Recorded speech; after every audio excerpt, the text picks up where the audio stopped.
ہے تو یہ لفظ معرفت، لیکن اکثر شاید اس سے غافل ہیں کہ معرفت ہوتی کیا ہے۔ در حقیقت انسان کا مزاج کسی کو پہچاننے کے لیے چند طریقے کا ہوتا ہے۔ پہلا ہوتا ہے جاننا، جانتے ہی نہیں ہم کسی کو۔ جب جانتے ہی نہیں ہیں تو نہ اسے مانیں گے، نہ اسے پہچانیں گے، نہ اس سے بات کریں گے، نہ اس کی بات مانیں گے۔ تو سب سے پہلے ضروری ہے کہ ہم اسے جانیں، اور جاننے کا نام علم ہے۔ اس کے بعد آپ نے سنا ہوگا کہ بزرگان کہتے ہیں بھائی دوستی جان پہچان کے کرو، بغیر صحیح بات جانے ہوئے دوستی نہیں کرو۔ تو جاننا تو عام آدمی ہے کہ آپ جا رہے تھے کہیں، کوئی مل گیا، آپ نے اس سے جسے کہتے ہیں سفر میں یا کہیں پر بھی آپ ایک آدمی سے ملے، راستے میں بات چیت ہو گئی، اس نے اپنا انٹروڈکشن کرا دیا اور آپ جان گئے۔ اب جاننا ہی کافی نہیں ہے کہ میں جان گئے تو بس سب کچھ ختم ہو گیا، اور پہچاننے کے لیے پرکھنا بہت ضروری ہوتا ہے۔ اور کبھی کبھی ایسا ہوتا ہے کہ چھوٹا بڑے کو پرکھتا ہے اور بڑا چھوٹے کو پرکھتا ہے۔ جب آپ پہچان لیں گے تو پہچاننے کے بعد انسان کے دل و دماغ میں ایک کیفیت پیدا ہوتی، وہ ہے یقین۔ بے شک اور جب یقین ہو جاتا ہے تو یقین کے بعد ایمان ہوتا ہے، یقین سے پہلے واہ ایمان نہیں ہوتا۔ کیا بات مثال کے طور پر یقین اس حد تک کہ ایک آدمی کو آپ نے ہر طریقے سے پرکھ لیا، اور پرکھنے کے بعد کہا کہ انہیں اتنی رقم دے دو، پیسے، خاص کر پیسے کے معاملے میں تو لوگ بہت ہی انسیکور سمجھتے ہیں اپنے کو۔ کسی نے کہا آپ اتنے پیسے انہیں کیوں دے رہی ہیں؟ آپ کہیں نہیں میں پہچانتا ہوں، بہت اچھی طرح پہچانتا ہوں۔ کیا تو بات پہچاننا یقین کی منزل میں آ گیا، اور جب یقین ہوا تب ایمان ہوا، اور جب کیا بات ایمان ہوگا تبھی انسان مومن ہوگا۔ تو اب جو یہ ہمارے ہاں اچھا، جب اس پر یقین ہو جائے گا تو اس کی بات بھی مانے گا، اس کی بات میں اس کو لطف بھی آئے گا، کیونکہ یقین جب ہو جاتا ہے، یقین ہی محبت کی ابتدا ہے۔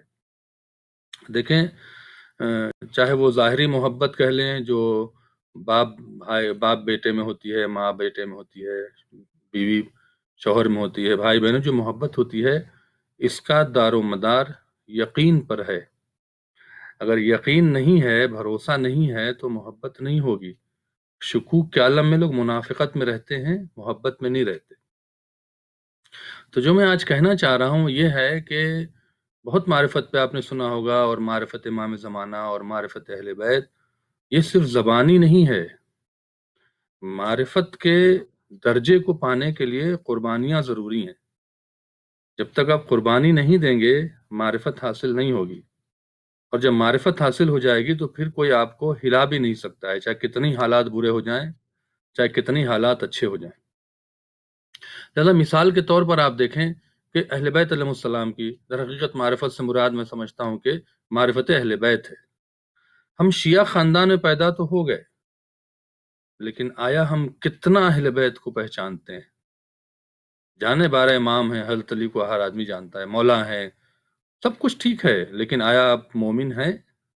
سب سے بڑی بات یہ ہے کہ ہمارے استاد آیت اللہ جواد عملی کہتے تھے کہ ایسا نہ ہو جائے کہ تم شان و گمان میں رہ جاؤ کہ میں شیعہ ہوں، میں مومن ہوں، اور مولا میرے قبر میں آئیں گے اور مجھے بچائیں گے، اور جب تم اس دنیا سے گئے تو مولا کی نگاہ میں مومن ہی نہیں تھے، مولا کی نگاہ میں تم شیعہ ہی نہیں تھے۔ ایسا نہ ہو جائے، کیونکہ شیعہ خاندان میں پیدا ہو جانا ہی کافی نہیں ہے۔ آج جو صورتحال ہے اور جس طرف ہم جا رہے ہیں، جو سچویشن بنی ہوئی ہے، اور یہ آخری دور ہے، یہ بدتر سے روایت کے مطابق کہ حالات اچھے نہیں ہوں گے، حالات بد سے بدتر ہوتے چلے جائیں گے، اس لیے کہ دنیا ظلم و جور سے بھرے گی تو عدل و انصاف سے بھرنے والا آئے گا نا۔ کیا تو بات اب ہمیں آج کے دور میں کہ جہاں مادیت کا ایڈورٹیزمنٹ، فحشہ و فساد کا ایڈورٹیزمنٹ، عریانیت کا ایڈورٹیزمنٹ، جسے کہتے ہیں کہ بے شرمی کی ایڈورٹیزمنٹ جو ہمارے درمیان میں دنیا میں ہو رہی ہے، اور جس پر کہیں نہ کہیں ہم ظاہر سی بات ہے اسی معاشرے میں امپیکٹ ہو رہے ہیں، تو ہمیں اپنے نفس کو ٹٹولنا چاہیے کہ ہمارے اندر کتنی معرفت ہے اہل بیت کی۔ ہم نے تو آزما لیا نا اہل بیت علیہ السلام کو، آپ دیکھیں لوگوں نے آزما لیا، ہمیں بھی چاہیے کہ ہم اہل بیت علیہ السلام کو بہرحال نعوذ باللہ آزمانے کا لفظ تو نہیں کہہ سکتے، چونکہ ان کی محبت و معرفت ہم پہ واجب ہے، لیکن آپ دیکھ لیں کہ عزت کس کو مل رہی ہے، آپ دیکھ لیں کہ شرف کس کو مل رہا ہے، آپ دیکھ لیں کہ زندہ کون ہے، آپ دیکھ لیں کسے انہوں نے زندگی دی ہے۔ لہذا ہمیں چاہیے کہ دو ٹکراؤ ہے ہمارے اور نیچر کے درمیان میں۔ ایک ٹکراؤ مادیت اور معرفت سے ہے۔ اگر آپ معرفت حاصل کریں اہل بیت کی تو آپ اس مادیت کو، اس بلا مادیت سے مراد بعض لوگ سمجھتے ہیں کہ دنیا میں جینا نہیں، دنیا میں جینا اور ہے، دنیا کی محبت اور ہے، دنیا میں عزت کے ساتھ روٹی کما کے کھا جانا اور خوبصورتی سے اپنی زندگی گزار جانا اور ہے، اور ہوس و حرص اور جسے کہتے ہیں کہ دکھاوا اور ریاکاری اور ہے۔ یہ دونوں میں بہت فرق ہے۔ ہمارے مذہب نے آپ کو عزت سے جینے، عزت سے پیسہ کمانے، عزت سے کھانے کی اجازت دی ہے، اور بہت اچھے سے دی، وہ آپ کی قسمت ہے، کتنا آپ پاتے ہیں کتنا نہیں پاتے ہیں۔